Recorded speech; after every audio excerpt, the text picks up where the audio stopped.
030020, kelas A, semester 3, jurusan Sosiologi, Fakultas Ilmu Sosial dan Politik, Universitas Nusa Cendana Kupang.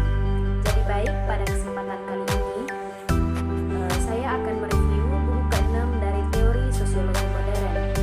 Langsung saja untuk tidak memperpanjang waktu, dari buku tersebut saya dapat mengambil beberapa poin penting untuk saya bahas. Langsung saja untuk bagian yang pertama, yaitu tentang buku untuk dibaca. Pierre Bourdieu tanpa diragukan lagi memiliki ironi sadar merujuk pada studi baru-baru ini tentang sistem Universitas Prancis Homo Academicius sebagai buku untuk pembakaran. Sebagai orang dalam berusaha menjauhkan diri dari demitologi dan menganalisis secara kritis sistem itu, dia menyarankan rentan terhadap tuduhan subversi atau bidah, jika tidak langsung kepada pengkhianatan. Seperti kebanyakan karya Bourdieu, khususnya karyanya selama 2 tahun terakhir beberapa dekade, yaitu tentang potensi subversifat, bagaimanapun sangat dirusak oleh sifat bahasa yang dia gunakan dan gaya penulisannya yang secara umum. Ada jumlah alasan yang lebih spesifik mengapa karya Bourdieu begitu penting. Yang pertama, yaitu tentang ada kontribusi besar yang dia buat untuk perdebatan tentang hubungan antara struktur dan tindakan yang muncul kembali selama akhir tahun 1970-an dan awal tahun 1980-an sebagai pertanyaan kunci untuk teori sosial.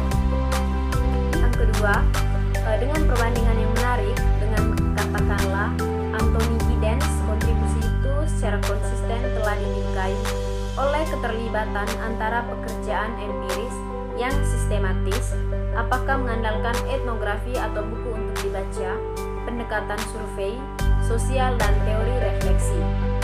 Ini adalah ketegangan antara keduanya, aspek karya Bourdieu yang membuat begitu menarik. Teori tanpa empiris, penelitian kosong, penelitian empiris tanpa teori buta. Yang ketiga, sebagai konsekuensi mungkin dari fakta bahwa Bourdieu telah menjadi peneliti sosial yang aktif sepanjang karirnya. Pertanyaan epistemologis tentang sifat memadai pengetahuan sosiologis dan kondisi-kondisi yang memungkinkannya adalah pusat dari pengetahuannya. Baik, bagian yang kedua yaitu tentang antropologis dan strukturalisme. Dari bagian yang kedua ini ada beberapa topik pembahasan yang dapat saya jelaskan. Yang pertama itu waktu dan kepuasan dunia. Salah satu tema sentral yang menyatukan karya Bourdieu adalah upaya memahami hubungan antara subjektivitas makhluk sosial individu seperti yang dialami dan hidup dari dalam keluar pribadi sehingga untuk berbicara dan dunia sosial objektif di dalam yang dibingkainya dan merujuk produksi dan reproduksi yang disumbangkannya. Proyek teoritis ini adalah aspek kunci dari upaya Bourdieu untuk mengembangkan sosiologis yang dapat melampaui dikotomi subjektivitas atau objektivitas seperti yang dibahas dalam bagian yang pertama tadi. Yang kedua yaitu tentang strukturalisme bahagia atau rumah Berber. Mungkin tempat terbaik untuk memulai adalah dengan strukturalisme itu sendiri. Apa yang dianut oleh Bourdieu begitu antusias di awal tahun 1960-an dan apa yang tampaknya dia lawan bereaksi begitu kuat dan kemudian dalam arti penting tidak ada yang namanya strukturalisme. Ada bukan berbagai pendekatan strukturalis budaya dan realitas sosial. Hubungan Bourdieu dengan strukturalisme selama tahun 1960-an tidak mudah untuk direkonstruksi. Bagian sebelumnya misalnya menunjukkan kepada kita sisi studi Al-Ghazirnya, yaitu sangat tidak strukturalis. Di sisi sisi lain, bagaimanapun ada karakteristik dirinya sendiri sebagai bahagia strukturalis. Kebahagiaan ini menemukan ekspresinya yang terkuat dan paling efektif dalam eksigasi simbolisme yang diwujudkan dalam ruang domestik Berber atau Kabylie. Yang ketiga, eksplorasi lebih lanjut dari simbolisme dan klasifikasi. Jelaslah bahwa etnografi Kabylie karya Bourdi memiliki daya tarik abadi atas karyanya imajinasi. Selain Ali Zahir, pada tahun 1960-an, ia telah banyak menggunakan bahan ini di garis besar teori praktek dan penggantinya, yaitu tentang the logis of rhetoric. Itu juga jelas bahwa terlepas dari protesnya, beberapa elemen pendekatan strukturalis terhadap budaya tetap ada penting dalam pemikirannya. Dalam menciptakan visi tatanan simbolis ini, Bourdi telah melangkah jauh melampaui strukturalisme. Namun, masih ada beberapa masalah yang sama. Ini adalah sinkronis pandangan ahitoris tentang dunia di mana, terlepas dari pentingnya tubuh sebagian mengatur metafora dan titik referensi material, praktik sehari-hari pria sejati dan wanita tampak agak jauh dan bertekad. Meskipun dia mencoba untuk membumi skema klasifikasi dalam materi dunia nyata dari tubuh yang dibentuk secara budaya. Bagian yang ketiga yaitu tentang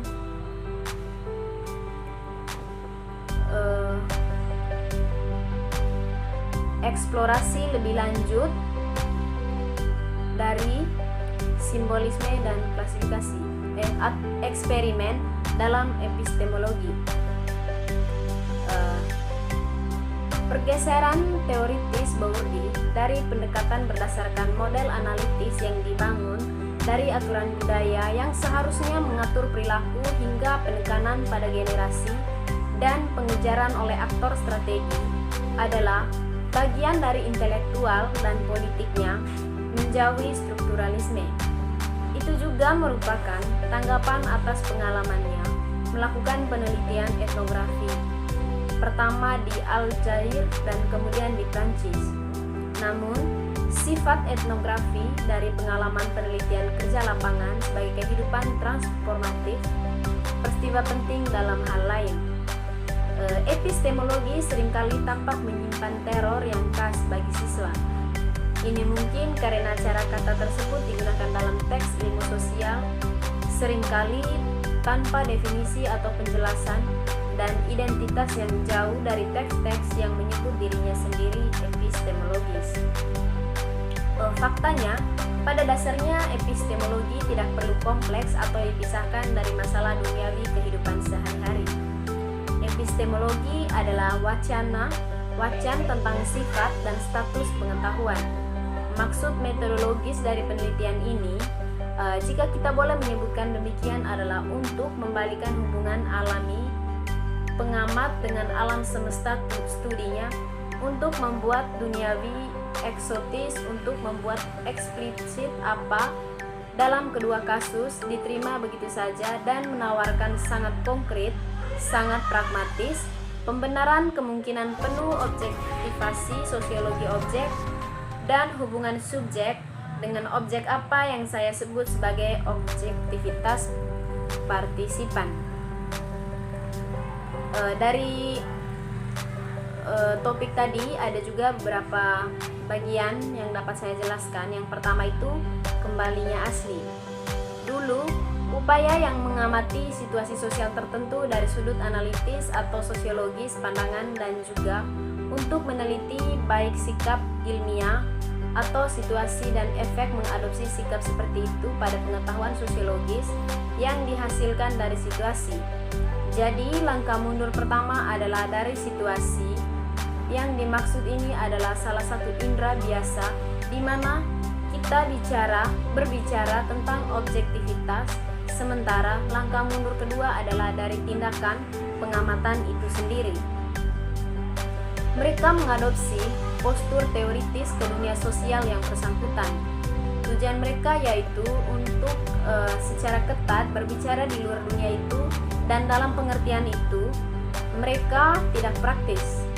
Sosiologis pengetahuan kemudian dipisahkan dari pengetahuan yang diperlukan untuk melakukan hal-hal yang dimaksudkan untuk mengetahui sosiologis.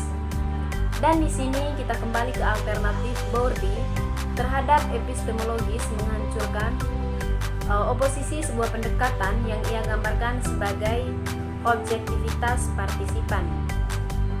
Yang ke B atau yang kedua, akun resmi. Saya telah menyebutkan argumen Bourdieu bahwa strategi penelitian yang terdiri dari sebagian besar memperoleh informan rekening dan untuk perilaku mereka akan menghasilkan gambaran yang menyesatkan tentang kehidupan sosial, dan untuk itu penting juga memiliki akun asli di pertanyaan cenderung menggambarkan keadaan yang seharusnya terjadi karena sifat kesempatan mengilhami mereka untuk menjelaskan dan membenarkan perilaku mereka. Akun yang mereka hasilkan dengan demikian adalah akun resmi. Sebagai data penelitian, Bourdieu berpendapat bahwa ada 3 hal yang salah dengan apa penelitian itu dan subjek dapat mengatakan dalam jawaban mereka atas pertanyaan ilmu sosial. Yang ke C tentang ilusi sinoptik. Sinopsis adalah salah satunya yang paling umum dan penting. Penyederhanaan dan kondensasi kompleks informasi ke dalam kerangka acuan yang terpadu. Ini adalah operasi yang umum untuk keduanya, wacana sehari-hari dan wacana ilmuwan sosial. Diskusi Bourdieu tentang ilusi sinoptik berasal dari ketidakpuasan dengan strukturalisme dan sebagian besar berkaitan dengan 3 jenis akun atau presentasi sinoptik tertentu: diagram, silsilah, dan kalender. Bourdieu menyarankan bahwa ada 4 masalah berbeda dalam mode representasi ini.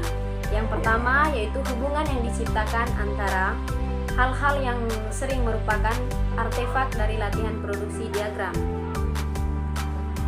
Karena hubungan ini tidak benar-benar terjadi dalam interaksi, apa yang tampaknya secara logis tidak sesuai di atas kertas mungkin kompatibel dan praktiknya. Seluruh penciptaan diagram adalah semacam fisik. Yang kedua, sinopsis ini tersirat pada poin pertama juga melakukan kekerasan terhadap waktu. Yang ketiga, penting untuk mencatat sentralis sinopsis ke akun resmi bahas pada bagian sebelumnya. Yang ke D atau bagian yang terakhir yaitu tentang penggunaan statistik. Pengumpulan dan interpretasi statistik adalah salah satu cara untuk mengetahui dunia sosial pengumpulan dan analisis akun dalam hal lain. Bourdieu tidak menolak yang terakhir. Dia sedang berdebat untuk pluralisme epistemologis refleksi yang secara sadar menyandingkan mode atau jenis pengetahuan sosiologis atau antropologis yang berbeda. Meskipun dia mengistimewakan satu jenis pengetahuan objektivitas statistik yang seolah-olah mewakili apa yang sebenarnya terjadi di atas yang lain, subjektivitas akun. Jadi baik, itu saja materi yang dapat saya jelaskan dari review buku